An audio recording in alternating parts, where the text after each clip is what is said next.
rank is I'm a first sergeant, and that's also a position in the Army, so I am responsible here for a 170-man military police company. I joined the Army in 1991, and I thought that the end-all be-all for me was going to be jump out of airplanes and go do all this high-speed cool stuff. And so today I've been in for 22 years, and along that 22 years I've been an instructor. I've been with tanks for most of the time. I was in armor for most of the time.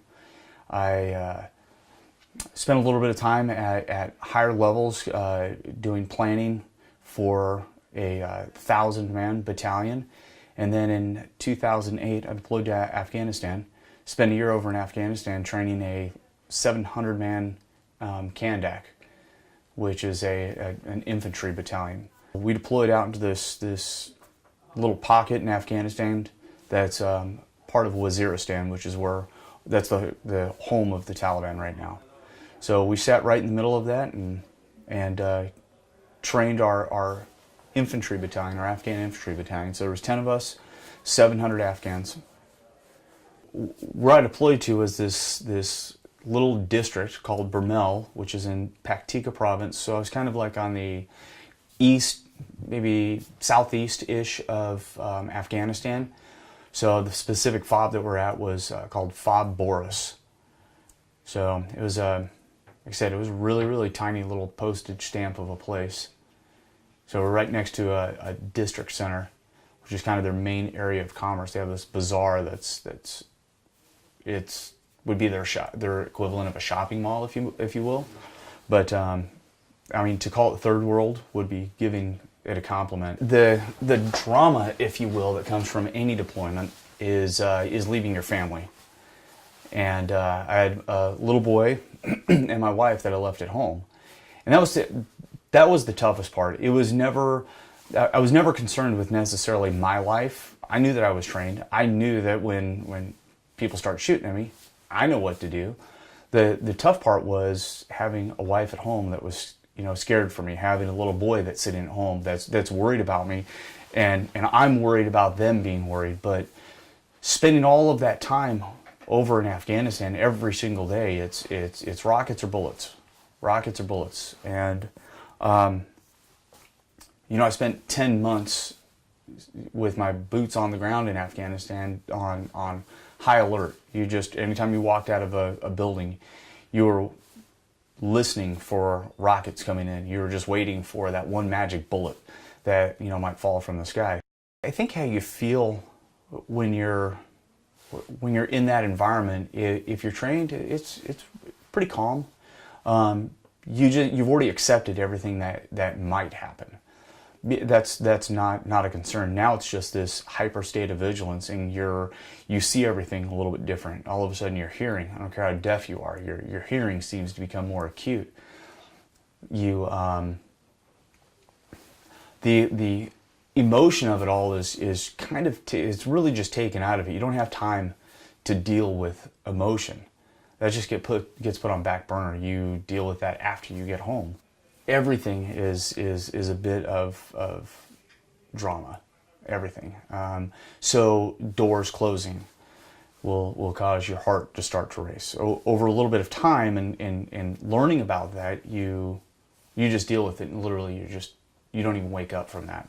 The only time that I really had an issue with it was I was out on we had a porta-john for our bathroom on this FOB. Like I said, it was a really, really small place.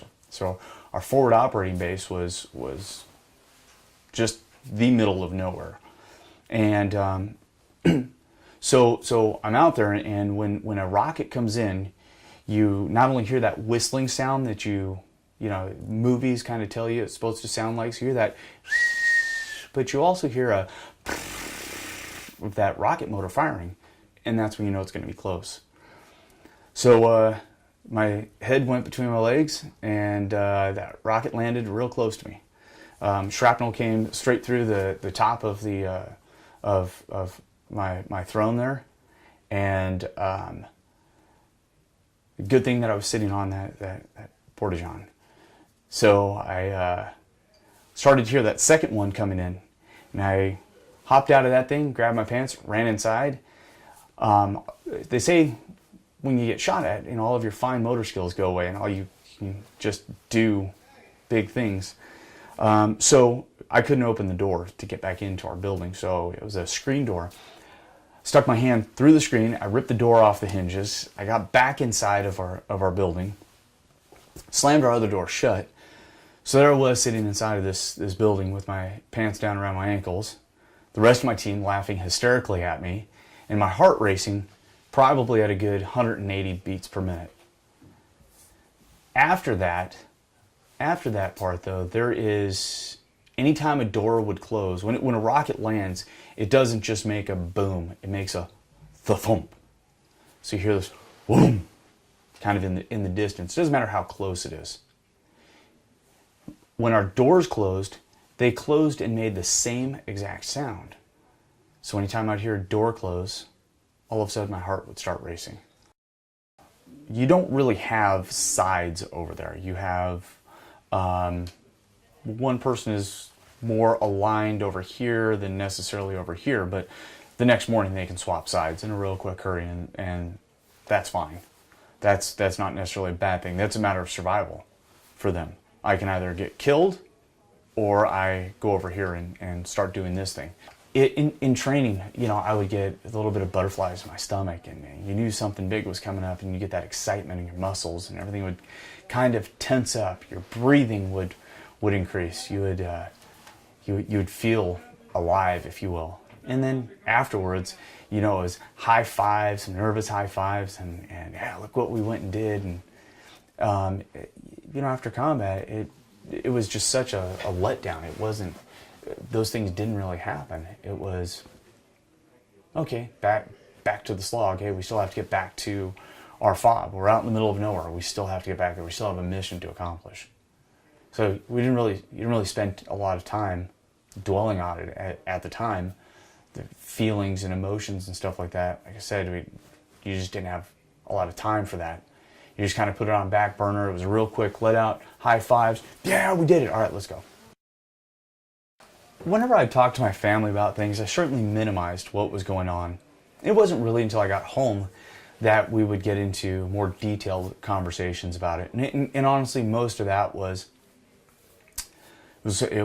my way to share that experience with her, because I knew kind of the dark side of that experience was still coming, and dealing with that combat stress and that PTSD and all of those symptoms. I knew that was just around the corner. So the more that she understood where I was and what I did, then the more we can work together when everything goes to crap. And it was really my save our marriage, if you will, tactic when I got home.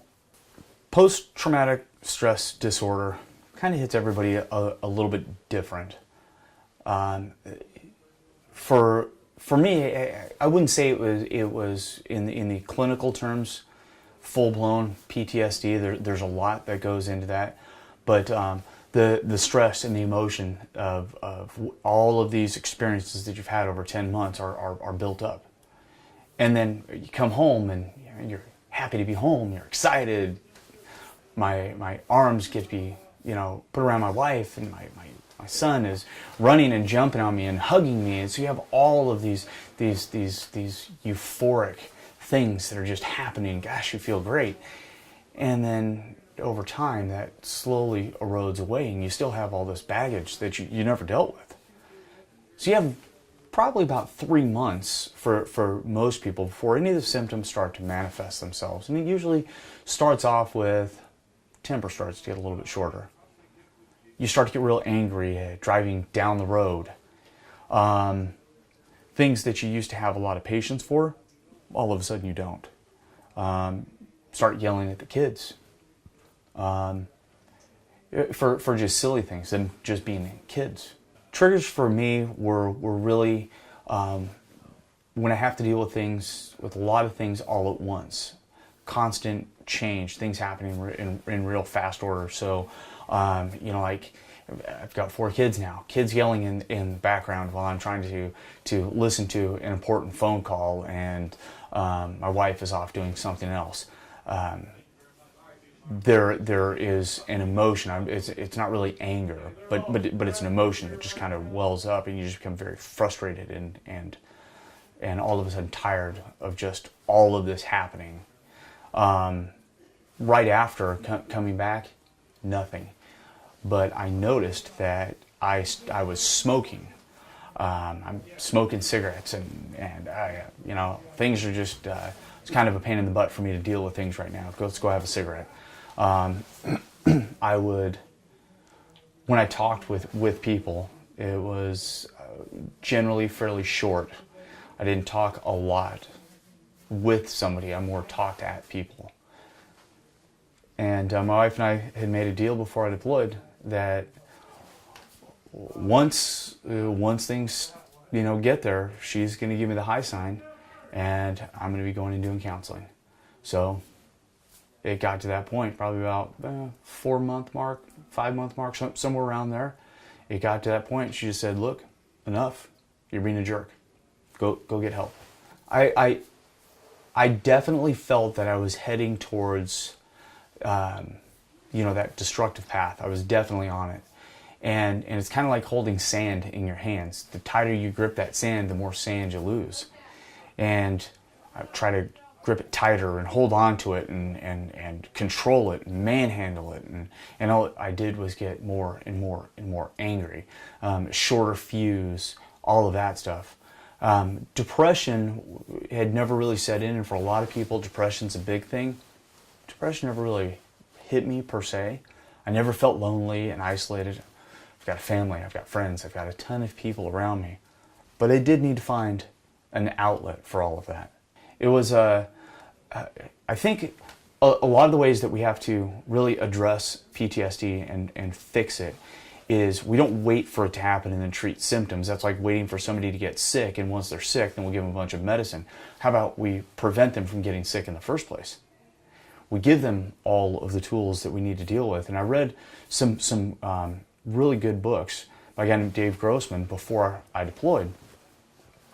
And these books they explained a lot to me about what happens with officer-involved shootings and what happens with soldiers and Marines and sailors who've been involved in all of these traumatic events. How do people deal with those things? So if I understood how to deal with them up front, then I can kind of come up with some preventative things. And we did that in theater by, after every single contact that we had, every single mission that we went on, we would stop and talk about it. We conducted what we called an AAR, an after-action review. We would discuss all of those things. How did you feel? The physiological factors of for some people of being in combat, I mean, you'll wet your pants and you won't even know about it. It's not until after the fact that all of a sudden you, oh, that actually happened. And then you're panicking because you don't know if you got shot. You don't always feel, yeah, oh, I just took one, I got shot. You might get shot and have a bullet go through and through, and you don't realize until after that chemical cocktail has kind of worn off. And then you're feeling around for blood and stuff like that. So that was kind of how we had prevented it. So coming home, I knew exactly what to expect. I knew what signs, symptoms, indicators. I knew kind of what was going to happen, which is why my best friend needed to be there to tell me, all right, you're out of control now. You know, it's up here. You go get help. So one of the biggest things that happened for me was there was a guy named Colonel Mosier. I don't know what his first name is, but he's from Massachusetts. He was in Afghanistan in 2005, and he came and gave a talk to all of the senior NCOs in the state of Nevada. And he talked about what happened to him when he got home from Afghanistan. His wife left him with both of their kids, and he decided the best thing for him to do was to hit the bottom of a bottle every single night. So he became a raging alcoholic with 2 kids. Very quickly, money was gone. Moved back into his parents' home. He and his kids were living in the basement of his parents' home. And it took him a lot longer to figure out that he needed help. But things that he did, he decided that he was going to go and get counseling. Great. A buddy of his told him about, ultra running. And he thought, well, you know, I used to really like running. Maybe I'll go out and do that. And he went out and tried to run that first mile. And he got about halfway through it and started throwing up. And then that was the trigger that he needed to really set his life in order. And we talk about 4 pillars that have to be in balance for your life, to be resilient. And you have your physical. So that physical pillar is keeping your body in shape. You have psychological. And with the psychological, obviously that's dealing with you know, some of your mental state and how you're putting things in order in your head. And you have your emotional, being able to control those emotions that you're feeling, and then your spiritual. So when he was talking about that, it was about the same time that I just started counseling. So hey, check psychological. I decided, hey, you know what, I probably start doing some more of that physical. And this guy got into ultra running. He ran from Boston to Washington, D.C., hit every, you know, veteran center and everything else along the way to talk about the effects of PTSD or shell shock from Vietnam or things like that, to talk with all of these people and let them know that there is a way out. And ran to Walter Reed and talked with all of the kids that were injured there in Walter Reed. And I thought, man, you know, I need to have something like that. And a buddy of mine tells me, man, you should go do a triathlon. And I said, huh, that sounds kind of hard. Yeah, maybe I'll do that.